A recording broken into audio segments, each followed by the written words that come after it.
여호수아 1장 1절 한번 보겠습니다. 1장 2절 성경이 같이 함께 성경을 보고 시작하겠습니다. 여호수아 1장부터 3절까지 여호수아 1장 1절 여호와의 종 모세가 죽은 후에 여호와께서 모세의 수종자 눈의 아들 여호수아에게 말씀하여 이르시되 내 종 모세가 죽었으니 이제 너는 이 모든 백성과 더불어 일어나 이 요단을 건너 내가 그들 곧 이스라엘 자손에게 주는 그 땅으로 가라.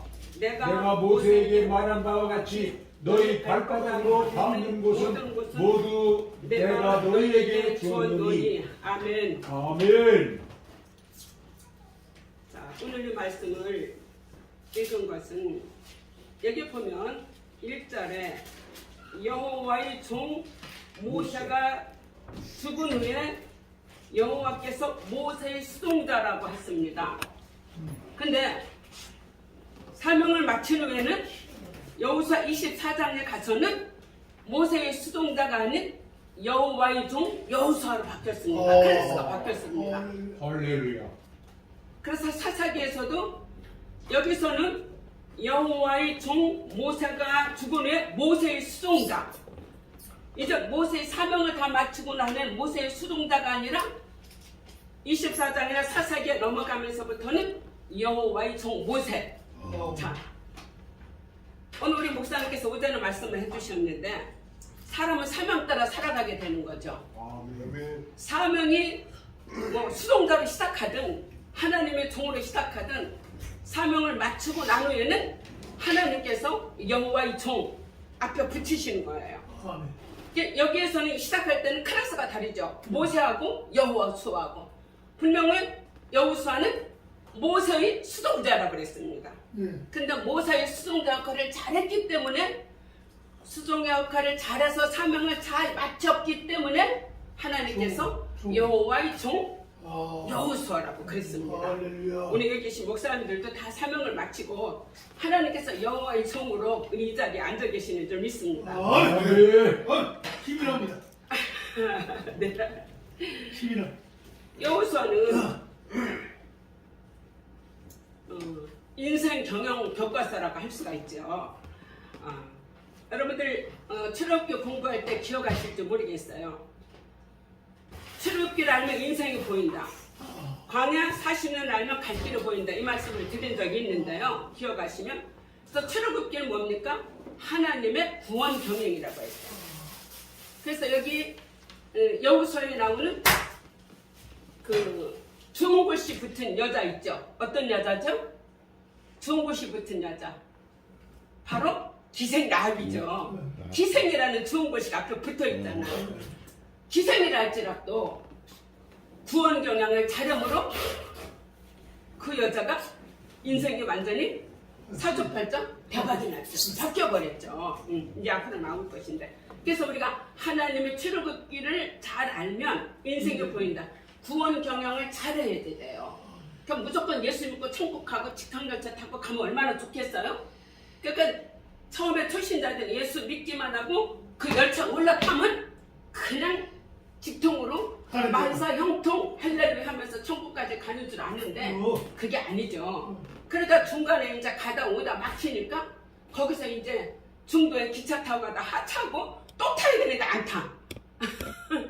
또 타야 되는데 안 타고 그냥 그대로 가는 사람이 있고 또 갈 만큼 가다가 다시 그 열차를 타는 사람도 있고. 그래서 우리는 구원 열차 타러 올라가야 됩니다. 우리 그 노래도 있잖아요. 나는 구원 열차 올라타고서 올라가게요.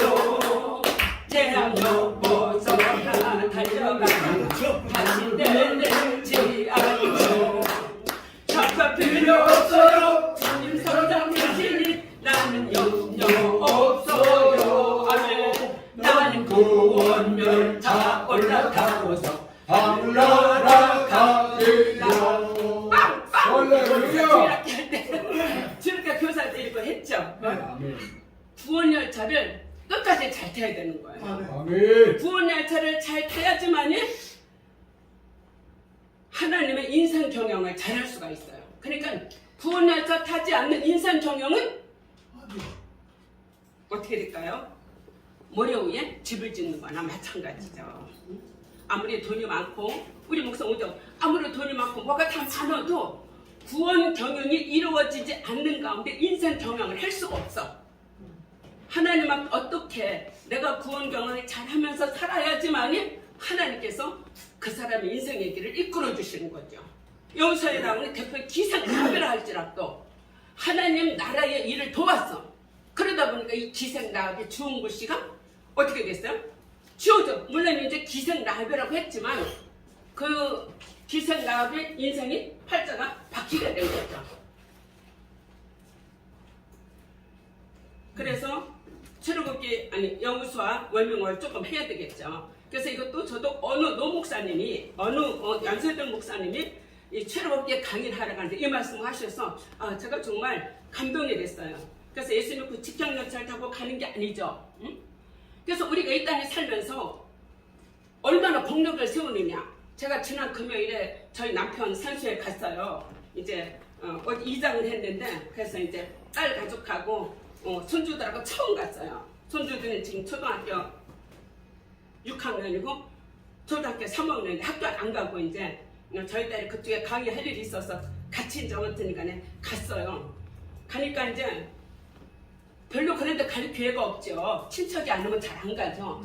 그러니까 광주 망월 묘지였는데 다 묘지만 있는 거예요. 이런 질문을 할머니 여기 이 사람들도 다 우리처럼 살았던 사람이 묻더라고요. 그래서 여기 이 모든 사람들도 할머니처럼 엄마 아빠처럼 다 살아있던 사람이야. 근데 어느 날에 하나님이 불러서 하나님이 데려가심으로 여기 온 거야. 근데 할아버지는 몇 살에 가시는? 할아버지는 60살에 가셨거든. 응? 근데 여기 있는 사람은 60살에 간 사람도 있고 더 많이 사신 분도 있고 더 젊은 사람도 있을 거야. 응?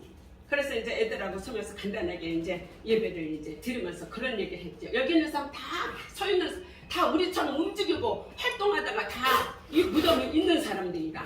그런데 돈이 많아도 지식이 많아도 대통령이라 해도 갑부라 그래도 죽을 때는 이 무덤에 있을 때는 아무것도 가지고 가는 게 아무것도 없다. 돈도 못 갖고 간다. 네가 아무리 수학을 잘해서 경시대회 나서 1등을 해도 그거 하나님 나라 갈 수가 없는 것이다.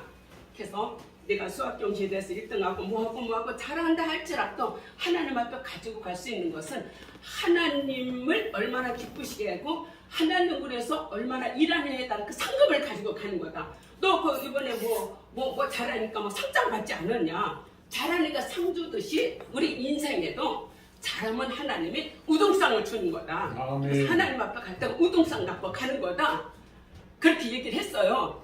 그랬더니 애들이 깍뚱깍뚱 하면서 공부만 잘해서 세상에서 그 상만 받으면 되는 줄 아는데 하나님 앞에 우등상을 받아도 가야 된다는 얘기를 했는데 깍뚱하면서도 그렇다고 또 인정을 하는 거를 볼 수가 있었어요. 어느 사람인들 묘지에 누워있는 사람이 우리 같은 사람이 아닌 사람이 어디 있겠어요.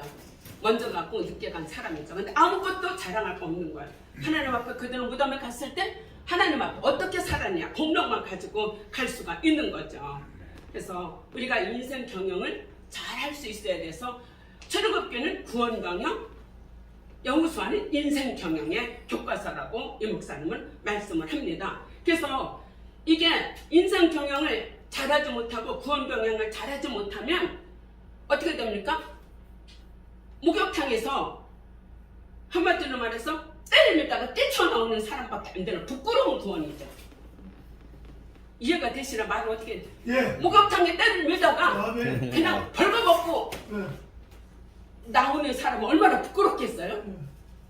때를 제대로 밀고 옷을 입고 나와야지 되죠.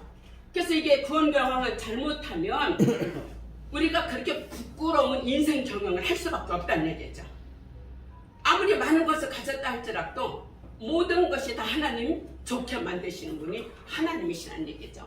그래서 여러분들이 인생 경영이 출애굽기를 통해서 광야 40년을 통해서 광야 40년 우리 길게 한 2달 했나요?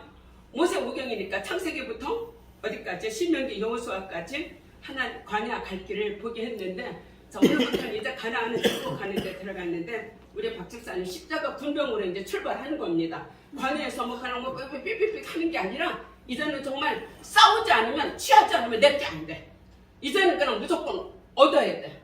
싸워야 돼. 그래서 내 것으로 만드는 거야. 근데 단하나 하나님께서 말씀하셨죠.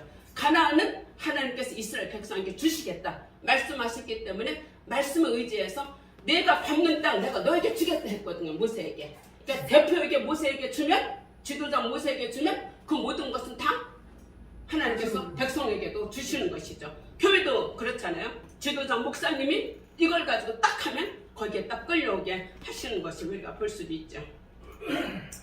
계단이죠. 왜 이렇게 계단을 많이 만들어놨어요? 계단을 이거 찾았을까요?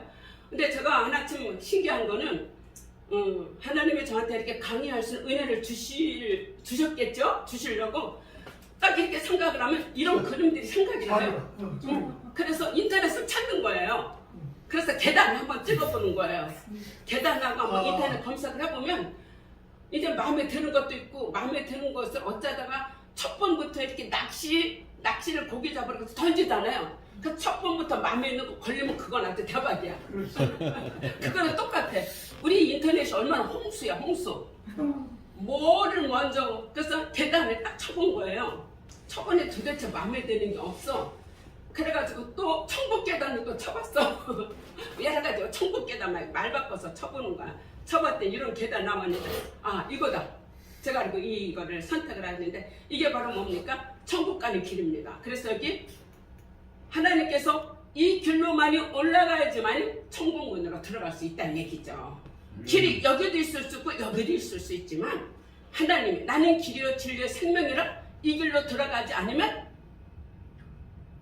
도둑님이고 하나님이 받아주지 않는 길이죠. 그래서 모세가 신명기에서 그토록 목이 타도록 이스라엘 2세대들에게 1세대는 다 광야에서 죽었으니까 2세대들에게 목이 타도록 설교를 했죠. 1세대처럼 그러지 말고 2세대는 가나안 땅 들어가서 명심하고 순종하고 말씀을 잘 지켜서 복을 받으라고 아주 신신당부를 한 겁니다.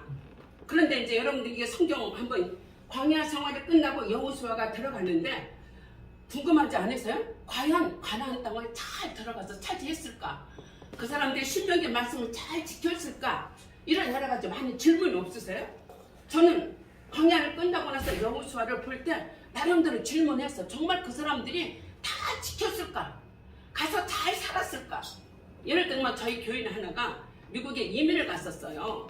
이번에 동생이 미국에 그 있는 한인 남성을 만나 결혼을 했는데 동생 집에 간다고 이분이 참 배짱도 좋아.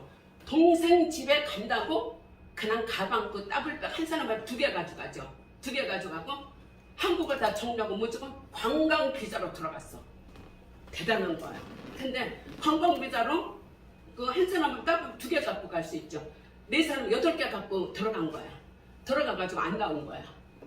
거기서 이제 그냥 어쨌든 간에 미국에서 버티고 있는데 뭐 그쵸 관광 비자로 갖다 주저앉으니까 얼마나 어렵겠어요. 어렵고 힘들고 어렵고 말로도 할 수가 없는데 한 7, 8년 10여 년이 지나니까 자리를 잡았다고 저한테 좀 오라고 많이 부탁을 했고 그때 마침 저도 저희 아들이 유학 중에 있었고 또 시카고에 있는 친구도 오라고 그래서 이제 일정을 잡았죠. 시카고 일정 잡고 미국 잡고 이래갖고 이제 이분은 저기 LA 살아서 LA로 갔고 그래서는 이분 한 10년이 넘어서 이제 나름대로 자리도 잘 잡고 잘 살겠다 생각을 했겠죠. 제가 당연히 그래야지 되고. 그렇죠.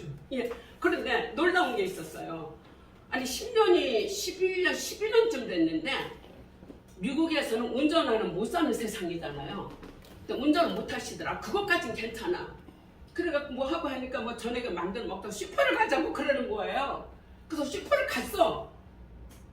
그런데 뭐 잔뜩 고르더라고. 고르면서 이분이 한 말이 이게 있어. 돈을 내자는 사모님 나는 돈을 어떻게 미국 돈 어떻게 계산할 줄 몰라서 무조건 큰 돈만 낸대. 무조건 큰 돈만 내. 예를 들면 10만 원 자기 물건 고르면 10만 원어치기다 20만 원어치기다 무조건 큰 돈만 낸대. 그리고 돈도 얼마 주냐 받아갖고 무조건 받아갖고 그냥 넣기만 해. 자기는 그렇게 살았다는 얘기예요. 좀 당황해서 당황스럽더라고. 배짱인데 배짱 있어. 야, 아니 운전 못하는 것까지 이해했는데 당황스러운 거예요. 그리고 최소한도 미국에 살면 기본적으로 어디 가니까 묻는 것 정도로 탈 수 있어야 되는데 백화점을 같이 돌아도 화장실 어딘지 모르겠는 거야. 그래서 나도 저도 영어 실력은 없지만 저만한테 화장실 어디, 그러니까 이분이 어디고 찾는 거야. 그래서 저만한테 리스트를 물었어요. 그랬더니 사모님은 나보다 나 한국에서 화장실 어떻게 그러더라고요. 아, 제가 느낀 게 참 우리가 얼마나 준비하고 사느냐가 참 중요한 것 같아요. 근데 지금 그분이 허리가 너무너무 아프고 자리 잡고 이제 모든 애들이 다 잘 됐는데 허리가 너무 아파가지고 지금 이분이 아주 뭐 정상적인 생활을 하지 못하는 그런 자리에 있는데 우리 같이 이민가고 궁금하잖아. 응? 잘 살고 거니 생각했는데 뭐 잘 살긴 살지만 그래 돈도 계산할 줄 모르고 운전도 할 줄 모르고 애들하고 의존하고 살고 이것만 잘 사는 건 아니지 않을까 싶어요. 어? 잘 산다는 것은 내가 나를 관리하고 내 마음대로 움직일 수 있고 어? 아 돈도 내가 가서 큰 돈 나면 작은 돈 거스를 줄 아는 이런 게 삶이어야지 되지.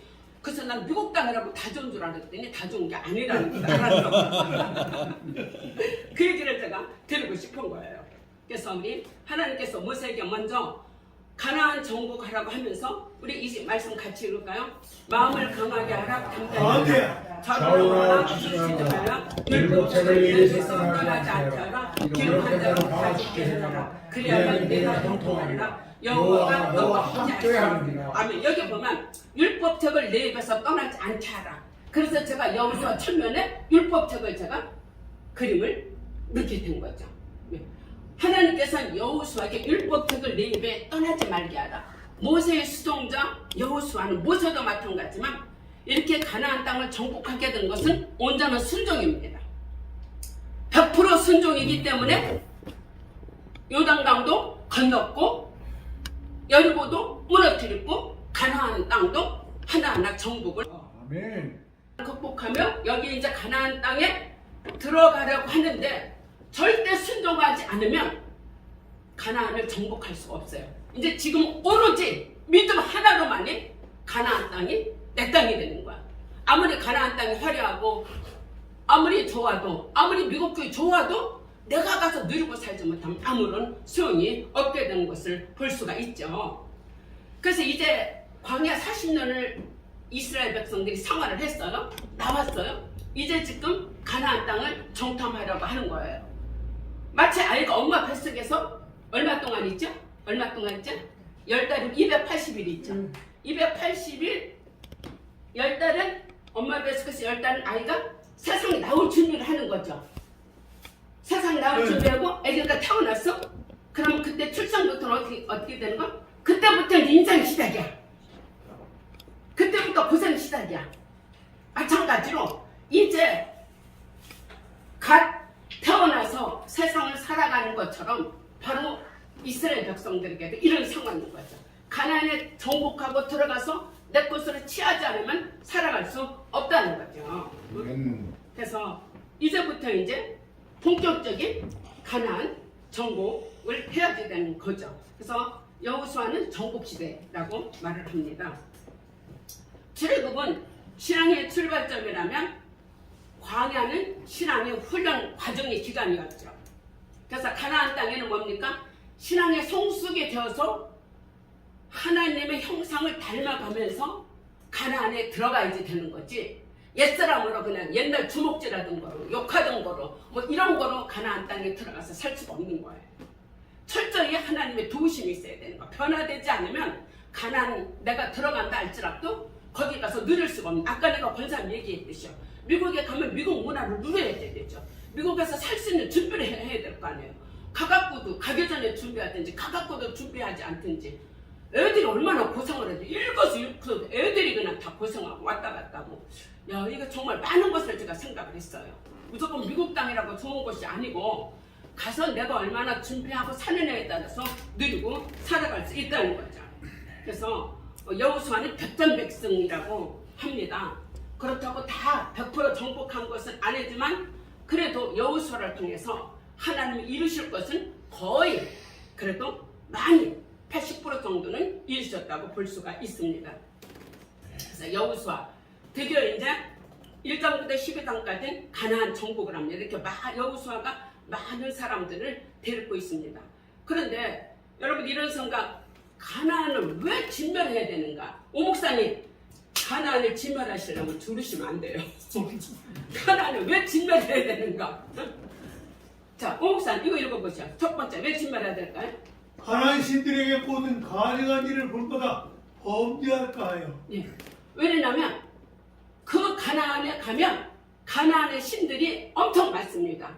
그래서 하나님께서 가나안 땅을 주겠다 말씀하셨는데 그곳에 가나안 신들에게 모든 가증한 일을 본받아 범죄할까 하여 옮긴단 말이에요. 그래서 하나님께 진멸하라. 두 번째는요, 목사님? 가나안 민족이 악함으로 말미암아 하나님의 심판. 이죠. 신명기 9장 4절에 보면 가나안 민족 악함으로 하나님께서 심판을 하시는 거예요. 근데 이런 얘기를 많이 들어요. 하나님 왜 이렇게 전쟁을 좋아해요? 블레셋도 막 그냥 무조건 다 쳐서 죽이라, 막 진멸하라, 파멸하라. 하나님은 절대 이스라엘 백성을 건드리지 않는 나라에는 하나님 절대 먼저 치게 하지 않습니다. 아멘. 그리고 하나님은 형적 나라도 절대 안 칩니다. 에돔이나 모압을 치고 왕이 되리로 들어갈 수 있었지만 형제 나라와 싸우지 말고 옆으로 아모리와 바산을 치고 들어가라고 했습니다. 그런데 이스라엘에게 이렇게 먼저 들어오는 나라는 하나님께서 어떻게 돼?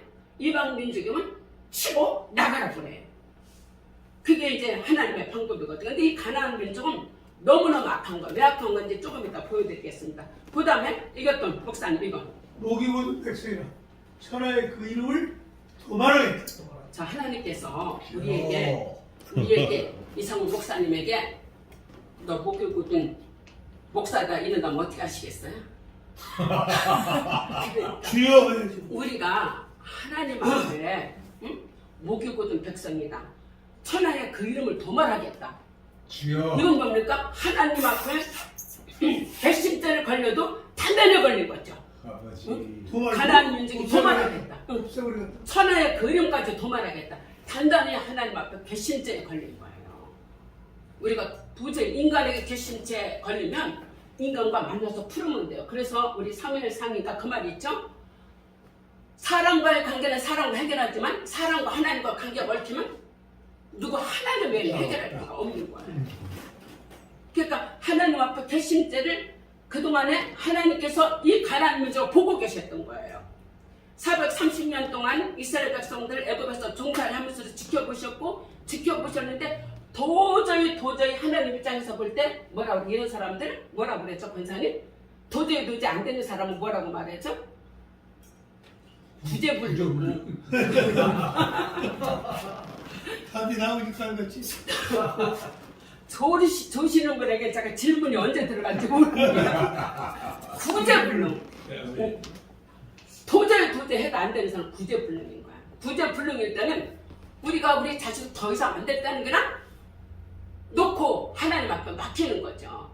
구제불능. 그래서 도저히 하나님께서는 이 가나안을 구제불능하기 때문에 하나님께서 이 가나안을 진멸하라고 말씀을 하신 거죠. 근데 여기서 우리가 주의할 점이 있어요. 이제 모든 데서 내 뜻대로 내가 다 했어. 다 이겼어. 그런데 이제 성경에 또 기록을 하나님께서 이렇게 기록을 해놨어요. 뭐라고 하면 그들을 다 쫓아낸 후에 심중에 내가 이르기를 내 공의로 말미암아 내 잘난 것으로 말미암아 이 땅을 차지했다. 그렇게 말하지 마라 그랬어요. 아멘. 하나님께서 두 가지야. 이 민족들이 가나안 민족이 너무 악하기 때문이고 또 하나 더 큰 문제는 더 큰 뜻은 창세기로 돌아가야 돼요. 하나님께서 창세기 15장에 아브라함에게 하나님께서 가나안 땅을 주시겠다고 약속을 했죠.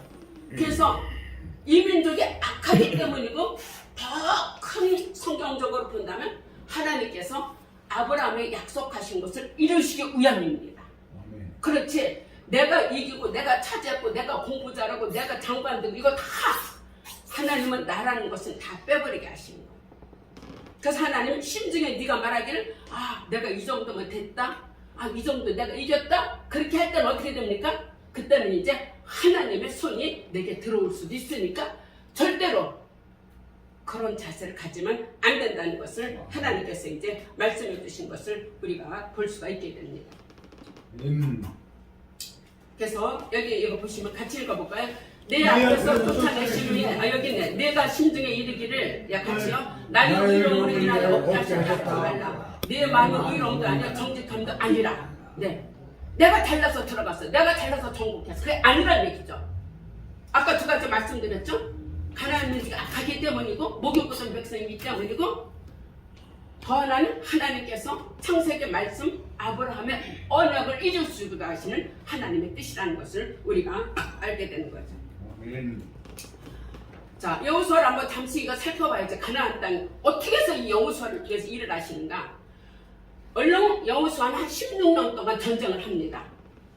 16년 동안 대략 전쟁을 하게 되는 거죠. 가나안 입성 이후 정복 기간이 약 16년으로 추정해 볼 수가 있습니다. 그래서 가나안 정복 준비와 이제 주요 거점을 정복하는 것을 6년간 했다고 합니다. 그 다음에 이제 12지파하고 땅 분배하고 정착을 한 10여 년에서 16년간 이제 정복 기간을 가졌다고 하죠.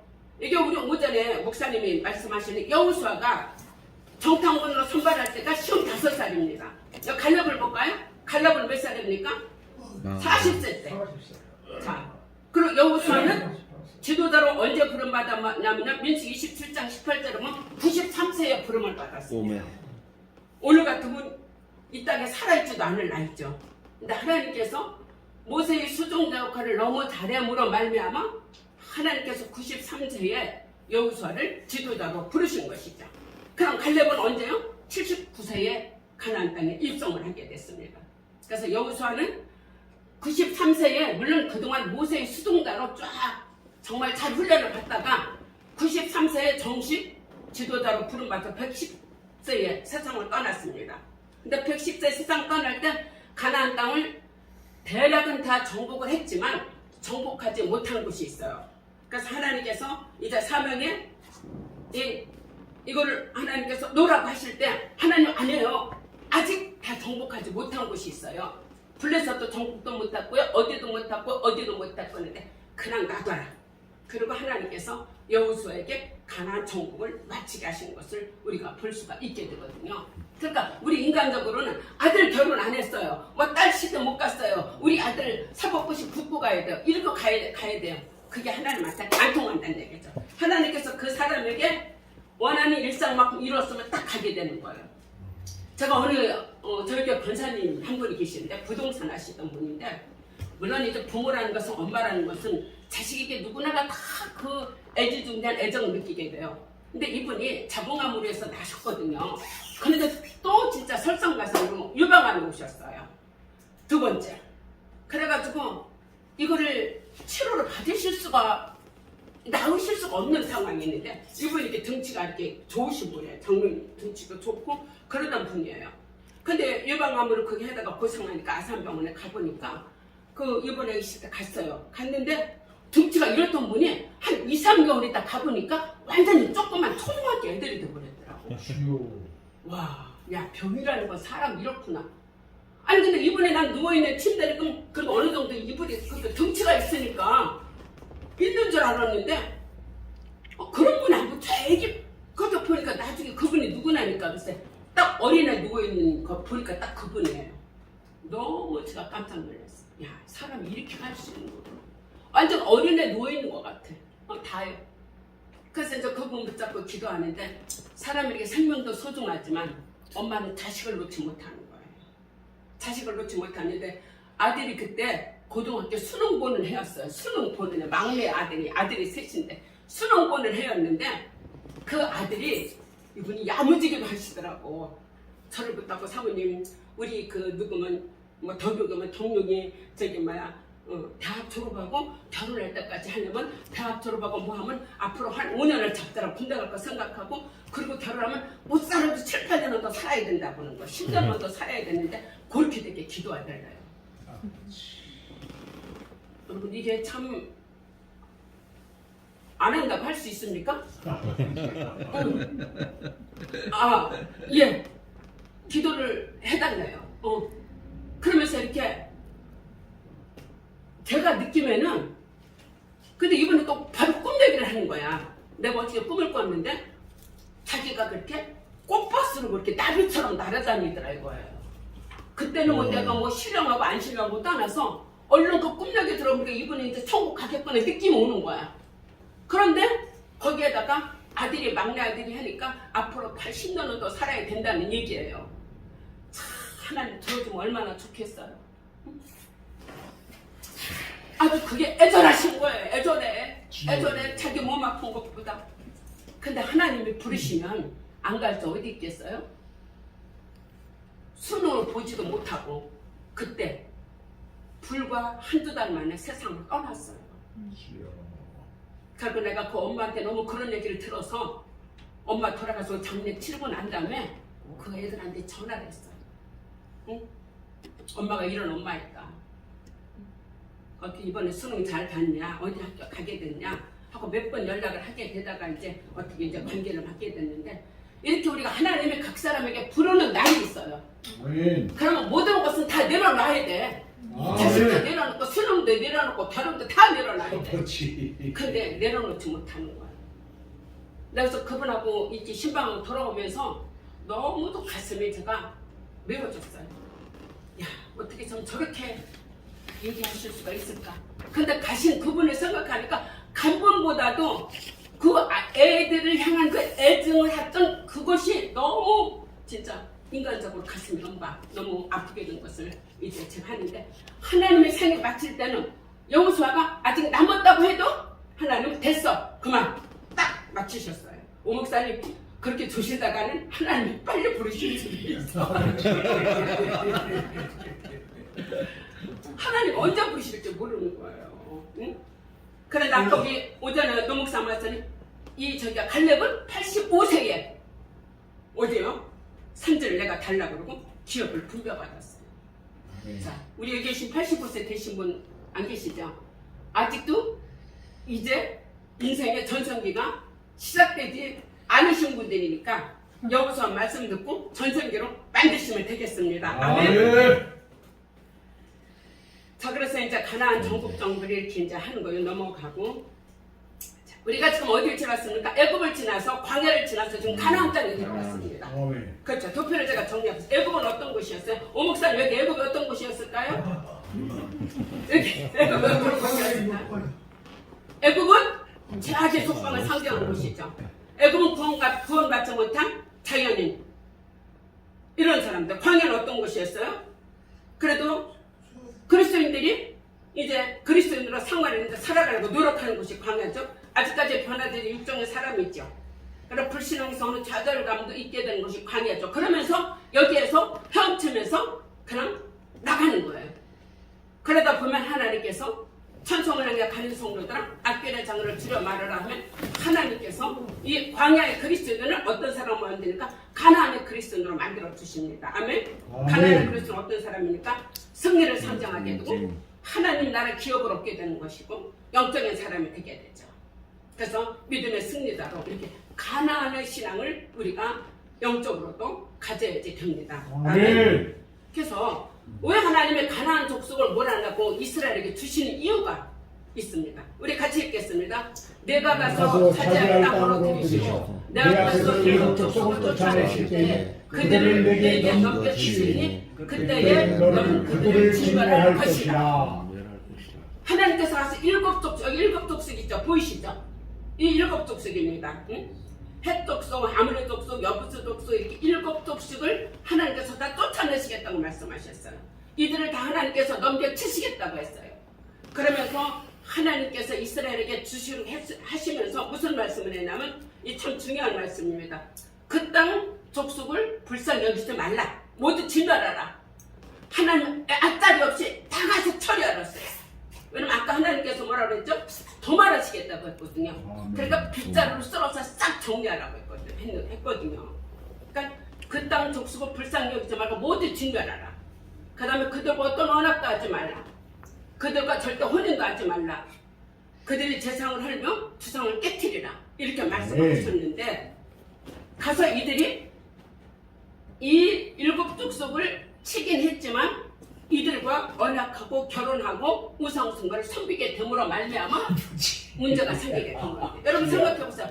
그 광야 40년을 길고 긴 길을 오고 왔는데 완전히 그러긴. 그렇게 신명기에서 모세가 목이 타도록 아주 그냥 설교하고 가르치고 또 가르치고 그러는데도 불구하고 이들은 들어가서 이런 일을 했단 말이에요.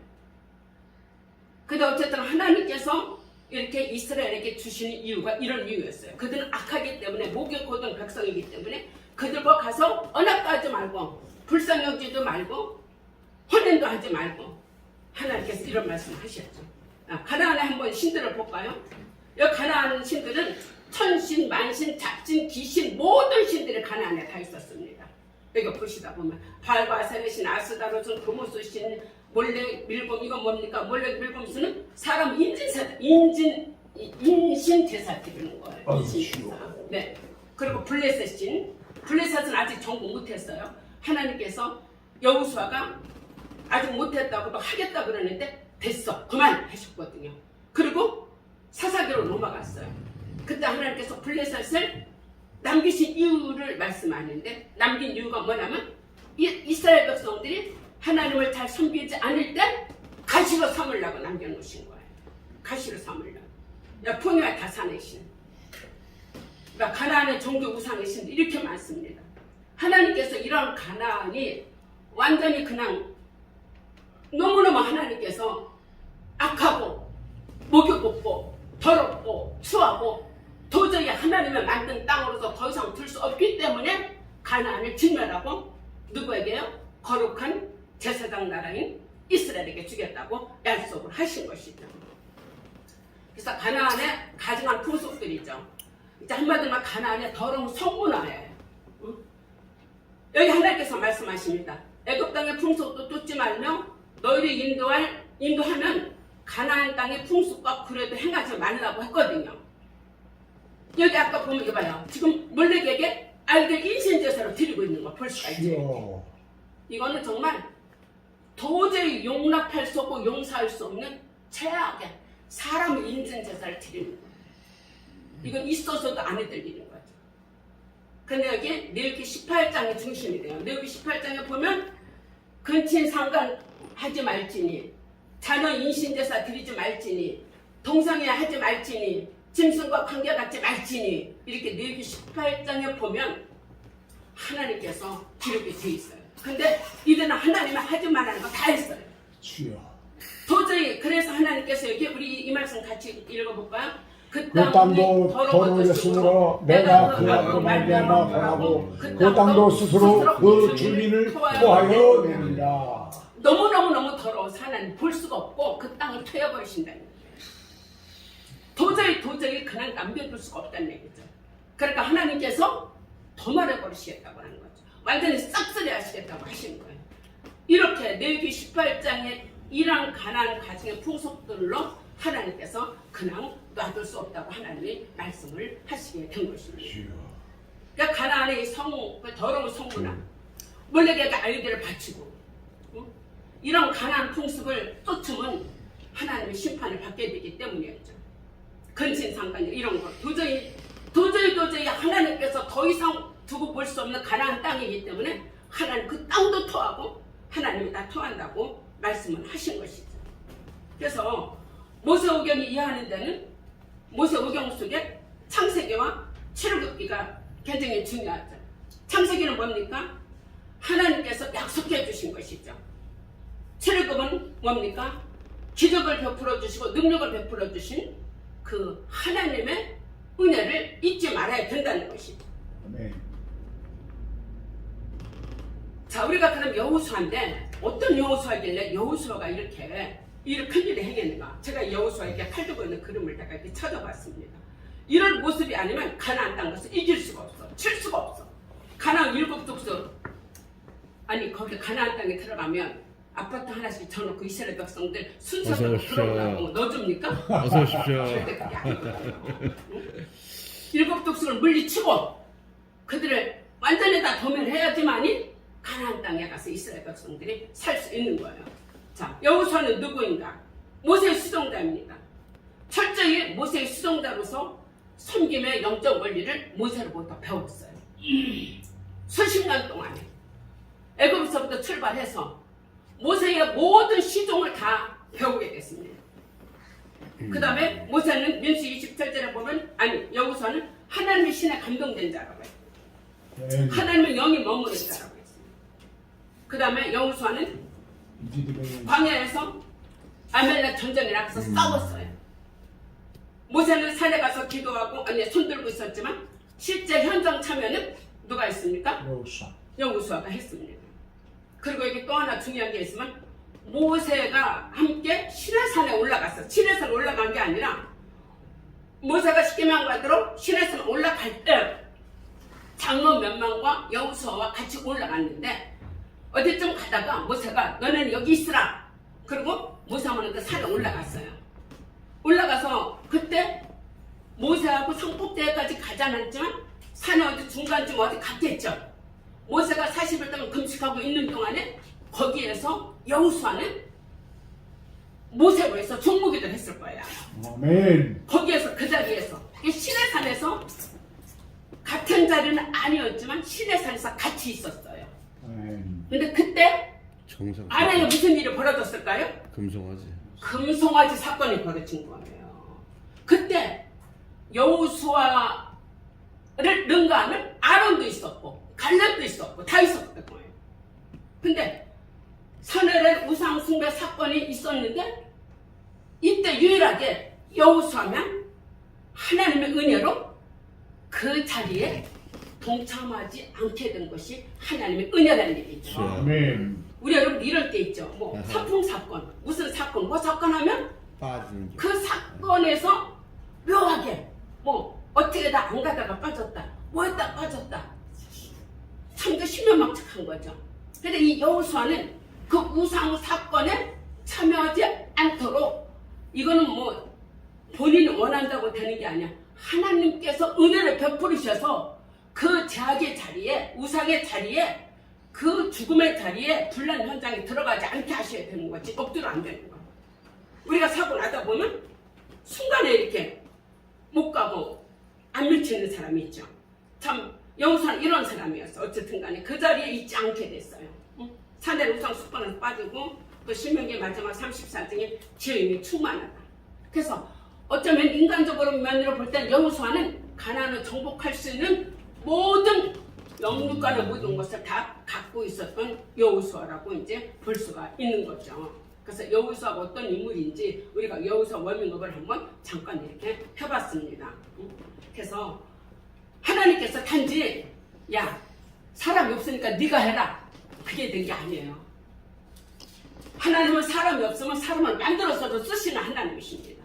그러니까 이 모든 과정 속에서 여호수아가 가나안 땅을 능히 정복할 수 있는 용사기 때문에 믿음의 용사기 때문에 여호수아를 하나님 선택한 거지. 야 아무리 봐도 수백 많은 사람이 있어도 너밖에 갈 사람이 없다. 대신 가라. 이게 아닙니다. 아멘. 대신 가는 게 아니야. 하나님께서 여호수아를 철저히 준비시키고 여호수아에게 율법적을 내 입에 떠나지 말게 하면서 하나님이 가나안을 정복하도록 하셨던 것을 우리가 볼 수가 있는 거죠. 여호수아는 철저하게 모세의 시종으로 수종자로 살게 된 것입니다. 자, 여호수아 드디어 여호수아를 한번 보겠습니다. 여호수아는 이렇게 세 탑으로 볼 수가 있습니다. 같이 볼까요? 정탐, 정복, 정착. 여호수아는 정자가 다 들어가요. 정탐. 먼저 그 가나안 땅을 정복하기 전에 정탐꾼을 보냈죠. 정탐꾼을 보내야지 되는 거예요. 정탐꾼을 보내서 그 땅이 어떠한지 알게 된 거죠. 그래서 정탐꾼을 보냈을 때 정탐꾼 2명이 누구 집으로 먼저 갔어요? 아까 좋은 곳이 세계들 기생 나라의 집에 들어가게 된 거예요. 그래서 정탐을 했죠. 정탐을 하고 그다음 정복. 그 6장에서부터 12장까지는 정복을 한 거예요. 하나하나 하나님께서. 그 다음에 나머지 13장부터 24장까지는 정착을 한 것을 볼 수가 있습니다. 그래서 우리가 정탐, 정복, 정착 여호수아하면 이 세 가지를 생각을 해야지 되는 거죠. 그래서 여호수아 1장 2장에 보면은 하나님께서 여호수아에게 소명을 주시고 강하고 담대하라. 두려워하지 말라. 율법서가 내 입에 떠나지 말라. 내가 너와 함께함이라. 네 발 닿는 곳은 내가 다 너에게 주겠다. 하나님 말씀하셔서 이제 여호수아가 모세가 죽은 바톤 이어받아가지고 그 많은 군중을 이끌고 지금 어디에 와 있습니까? 여기 백성들이 많이 있죠. 시딤이라는 곳에 바로 요단강을 건너야 되는데 건너지 못한 이 시딤이라는 곳에 있는 거예요. 그래서 여기서 건너야지만이 여리고를 치고 들어갈 수 있게 되는 거죠. 그래서 2장 1절에 보면 2명의 정탐꾼을 보내고 있습니다. 그래서 내가 밟는 곳 다 너에게 주겠다고 말씀하죠. 하나님께서. 그래도 우리 신약은 십자가로 땅을 밟을 만큼 하나님께서 우리에게 주시는 것은 이제 볼 수가 있는 건데, 여리고의 기생나비. 여리고는 어떤 도시입니까? 여리고가 그 세계에서 가장 오래된 도시라고 합니다. 그리고 해발에 300m가 안 된다고 그래요. 그러니까 가장 낮은 곳이죠. 그래서 여리고하고 에루살렘은 약 한 800m 고지가 되고, 여리고는 아주 낮은 곳이에요. 근데 에루살렘으로 가려면 다 여리고를 통과해서 들어가야지 돼요. 여리고가 한마디로 말 주요 거점 장소야. 거기에서 모든 정보가 다 모아지고, 한마디로 말하면 기생락은 오늘날로 말하면 여리고의 마담이었어요. 마담으로. 그래서 모든 사람의 정보를 다 들어. 거기에서. 그 여리고가 그런 곳이에요. 그런데 이 기생락이 정탐꾼을 보니까, 근데 정탐꾼이 갈 때 아무리 준비하고 갔어도 정탐꾼인 줄 알아낸 거야. 우리가 왜 미국 사람들 오고 뭐 이렇게 그 사람들 준비 다 하고 와도 우리나라 사람 아닌 걸 알겠더라고요. 제가 미국에 학교에 가갖고 아들 유학할 때 학교에 이제 어디서 만나서 대학교 문에 서 있었어요. 근데 저는 이제 그 사람들을 모르니까 그냥 동양인이면 다 한국 사람인 줄 알았어. 응? 그래갖고 이제 한국 사람이면 물어보는 거야. 거기 무슨 클래스 맞춘다고 물어보는데 말 시켜보면 뭐 쌀쌀 하는 거야. 한국말이 안 나오는 거야. 응? 아 그럼 뭐 중국 사람이 나오든지 뭐 이상한 사람들이 나와. 그걸 우리 아들이 본 거야. 엄마는 지금 왜 그 사람들을 붙들고 물어보면 어떻게 한국 사람인 것 같은데 동양 사람은 다 한국 사람이냐 이거예요. 그러니까 제가 그렇게 동양 사람이면 한국 사람으로 착각을 했는데 엄마 그 사람들 다 동양 사람 한국 사람 아니다 이거예요. 응? 아 제가 거기서 비슷하긴 하지만 말 시켜보니까 벌써 딱 말이 달라. 뭐 쌀쌀하고 뭐 깨끗하고 거기 그래서 내가 몇 번 그렇게 돌려보내고 그러는 것이 있는데, 이게 정탐꾼 2명이 갔단 말이에요. 갔는데 아닌 것처럼 하고 갔겠죠. 근데 얼른 알아봤던 거야 그 사람들. 그래서 기생나비 보서 딱 알아봤어요. 기생나비 보통이겠어요? 보통이 아니겠죠. 딱 이거 정탐꾼 알아본 거예요. 알아보고 기생집으로 갔죠. 자, 우리 한번 기생나비 한번 볼까요? 홍해문을 마르게 아무리와 바산을 치고 곧 그들을 진멸시키니 우리가 듣자. 심히 두려워하고 이 땅 주민들이 다 너희 옆에서 간담이 너희 영으로 사람들이 정신을 잃었다. 완전 여기서 벌써 여리고는 하나님께서 승리하게 하신 것이, 완전 이 아무리와 바산을 치는 바람에, 아무리와 바산 굉장히 거대한 민족이거든요. 칠 수가 없는데 하나님이 치게 하셨거든요. 그 소리를 다 들은 건데 그 사람들은 지금 일로 향해서 오고 있다 하니까 간담이 놓는다고 했어요. 그래서 기생락을 어디다 이렇게 선대에다 이렇게 숨겨뒀어요. 숨겨뒀습니다. 그러면서 기생락이 약속을 했어요. 내가 너네 이렇게 숨겨주는데 니네 나한테 무슨 약조를 줘라. 응? 그래서 이 2 정탐꾼은 어떻게 했습니까? 지붕의 사이, 참대 사이에 숨기고 나서 사흘로 안전하게 빠져나갈 수 있도록 도와줬죠. 그리고 기생락은 절대 절명의 순간을 놓치지 않기 위해서 이렇게 붉은 줄을 내리라는 약속을 받게 된 것이죠. 이 붉은 줄을 내리는 것은 뭐예요? 붉은 줄이 내리면 도둑놈이든지 어떤 사람들이 다 그 속에 들어가면 하나님께서 모든 저주와 재앙을 막아주시는 거예요. 그래서 이 기생라합이 구원 경영을 이룬 기생라합이 받은 축복, 우리 한번 볼까요? 제가 여기 상전벽해라는 말을 어제 제가 썼는데, 상전벽해 뜻이 뭐죠? 오 목사님, 상전벽해 뜻이 뭐죠? 우리 상전벽해 뜻이 뭐죠? 복로밭에 네? 아, 뽕나무에? 네, 뽕나무. 뽕나무 같이 푸른 바다가 된다는 얘기거든요. 자, 이건 뭡니까? 기상락은 완전히 뒤집혀진 인생을 살았다 이거죠. 아멘. 뽕나무 같이 푸른 바다 같은 거 도저히 있을 수가 없는 거야. 그게 상전법회인데 기생락이 이 정탐꾼을 잘 도움으로 말미암아 인생의 발전 완전히 도저히 바뀔 수 없을 만큼 바뀌게 된 것을 볼 수가 있게 되죠. 그리고 이 정탐꾼들을 줄로 매달아 이렇게 아래로 내려오게 했어. 꼭 빨리 잘 도망가라고. 이게 바로 하나님 편에서 하나님의 상두심을 기생라합은 몰라고 했겠지만 결국은 하나님의 상두심이 기생라합에게 임하게 된 것을 우리가 알 수가 있죠. 그래서 기생라합은 이렇게 상전극회를 이루는 팔자가 바뀌게 된 거죠. 기생에서 하나님의 백성으로 바뀌었어요. 그래서 사단에 의해서 하나님 가족으로 이방이 된 거죠. 유다 방백 살몬의 아내가 됐고, 살몬이 누굽니까? 정탐꾼 중에 한 사람입니다. 그 다음에 누슬 남편 보아스의 엄마가 됐어요. 그 다음 다윗의 고조 할머니가 됐고, 히브리서 11장 믿음의 선전의 대열에 들어갔고, 메시아 족보의 마태복음 1장에 기록이 된 이 기생라합이 되었습니다. 할렐루야. 우리 믿음 안에서는 하나님이 이렇게 상전벽회를 이루듯이 하나님께서 운명도 사주팔자도 가난도 모든 것도 바꿔주시는 그런 하나님이시죠. 그래서 기생라합이 통해서 그냥 아무것도 아닌 것 같지만 하나님 편에서 볼 때 하나님 나의 일을 도왔다 해서 이러한 진짜 엄청난 축복을 받은 것을 볼 수가 있습니다. 아멘. 한 시간 강의에서 여기까지 마치겠습니다. 잠깐 기도하고 마치겠습니다. 하나님 아버지 고맙습니다. 오늘 이렇게 여호수아서 가나안 정복에 대해서 말씀을 나누게 되었습니다. 수많은 난관을 극복하며 하나님의 나라 들어간다고 가나안 땅에 정복하는 사건입니다. 무조건 정복이 그냥 되는 것이 아니고 광야생활을 이겨냈다고 해서 가나안 땅이 내 집이 되는 것은 아니었습니다.